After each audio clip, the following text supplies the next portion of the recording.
Hello guys, welcome to my channel. Episode की शुरुआत इकबाल से होती है। वो पूछता है कि टेनी, तुम्हें कैसे पता कि हम तुम्हें ढूंढ रहे थे। वो चुप रहती है। इकबाल कहता है कि ठीक है, तुम जाके आराम करो और फिर फंक्शन के लिए रेडी हो जाना। फिर आज इप्शिता के साथ जो कुछ हुआ उसके बारे में सोचते हुए टेनी अपने बिस्तर पर अंधेरे में लेटी हुई रहती है। फिर कोई कमरे में आता है। टेनी डरी हुई रहती है और फिर तकिया फेंकती है और बैठ जाती है। वो फिर फूलदान फेंकने वाली होती है और फिर देखती है कि वो इकबाल है। टेनी पूछती है कि वो यहाँ क्या कर रहा है, उन्हें मेहंदी के बाद नहीं मिलना चाहिए। इकबाल उसे बैठाता है और टेनी के लिए आइसक्रीम लाता है। वो उसके मुंह में चम्मच से फिर खिलाता है। टेनी उसकी ओर देखती है। इकबाल ने आश्वासन दिया कि अगर कुछ गलत हुआ तो वो सब कुछ संभाल लेंगे। आखिरकार उसने उसका नाम भी अपनी मेहंदी में छिपा रखा है। टेनी उसे अपना नाम ढूंढने के लिए कहती है। इकबाल उसके हाथ में ढूंढता है लेकिन उसको उसका नाम नहीं मिलता। वो पूछता है कि क्या उसने उसका नाम नहीं लिखवाया। फिर टेनी चौंक जाती है। इकबाल अंत में नाम ढूंढ लेता है। वो कहता है कि उसने सोचा कि शायद उसे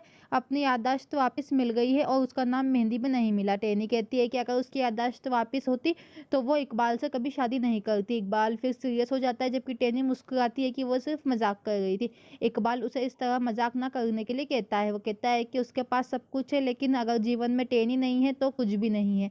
टेनी को लगता है कि उसकी सच्चाई उससे उससे दूर नहीं होने देती। फिर देर रात टेनी बेचैन महसूस करती है और ये जांचने का फैसला करती है कि इप्शिता अच्छी तरह से सो रही है या नहीं। फिर पार्थ ने अभी अभी इप्शिता का बेड बनाया। वो फिर इप्शिता के कमरे में पानी की बोतल लाने जाता है। टेनी कमरे में चली जाती है। वो इप्शिता के पास बैठती है और उसे सोते हुए देखकर मुस्कुराती है। कहती है कि इप्शिता के इतने करीब होने से बेहतर कुछ नहीं हो सकता। वो एक राजकुमारी की तरह सो रही है और वो यहाँ उसके साथ नहीं रहने के लिए इप्शिता से माफ़ी मांगती है। फिर दूसरों के लिए जीना उसने इकबाल से सीखा है। इकबाल बिल्कुल अकेला है जबकि इप्शिता के पास उसकी देखभाल करने के लिए बहुत लोग हैं। वो अक्सर उससे मिलने आने का वादा करती है। जब वो जाने के लिए मुड़ती है तो इप्शिता उसका हाथ पकड़ लेती है। फिर टेनी उस जगह को किस करती है जहाँ इप्शिता ने उसे हाथ लगाया था। वो कमरे से बाहर निकलने वाली होती है कि पार्थ दरवाजे पर खड़ा रहता है। वो टेनी का हाथ कसकर पकड़कर रोकता है और पूछता है कि जब से वो इसे छुपा रही है उसे सब कुछ याद आ गया है। टेनी कहती है कि उसने उसकी बेटी से माफ़ी मांगने के बारे में सोचा क्योंकि उसने उसे बुरी तरह से डांटा था। पार्थ पूछता है कि क्या वो आधी रात को इप्शिता से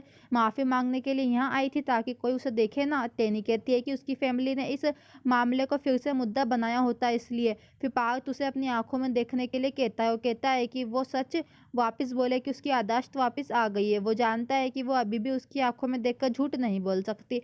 वो अब भी उससे प्यार करती है। वो फिर सवाल करता है कि वो ऐसा क्यों कर रही है। टेनी ने जवाब दिया कि अम्मी और इकबाल ने पिछले 6 सालों से उसकी देखभाल की है।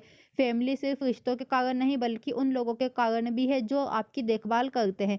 वो अभी इकबाल को कैसे छोड़ सकती है। पार्थ बोलता है कि क्या उसका इप्शिता से कोई रिश्ता नहीं है।